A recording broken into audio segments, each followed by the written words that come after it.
আসসালামু আলাইকুম বন্ধুসকল। আজি আহিলোঁ মাহীৰ ঘৰত চেলাইন ফিটিং কৰিবলৈ। তো মাহীৰ চেলাইনটো সিদিনাখন ডক্টৰে RL আৰু MVI লিখিছিলে বুলি কৈছিলোঁ আপোনালোকক। তো RL MVI ধুনীয়াকৈ MVIটো দি লৈছোঁ। MVIটো চেলাইনৰ ভিতৰত ভৰাই চেলাইনটো ৰেডি কৰি আছোঁ। আৰু IV সেটটো চেলাইনত লগাই দিম।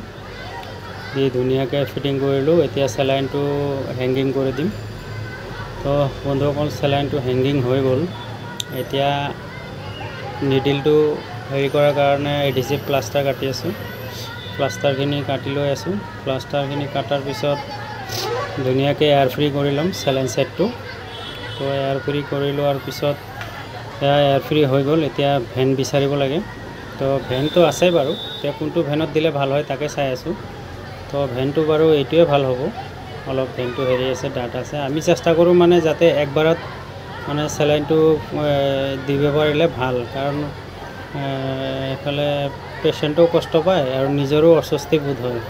সেইকাৰণে তো মোৰ অলপমান প্ৰব্লেম হৈছিলে চেলাইনটো মানে দিওঁতে, ফুটা কৰোঁতে আপোনাৰ এই কিবা ভেনটো শ্লিপ কৰে অলপ। বুঢ়া মানুহৰ হয়ে এইটো, এনেকুৱা একো নাই বাৰু, একবাৰতে ছাকচেছ হৈছে। তো এয়া এডিচিভ লগাই দিলোঁ।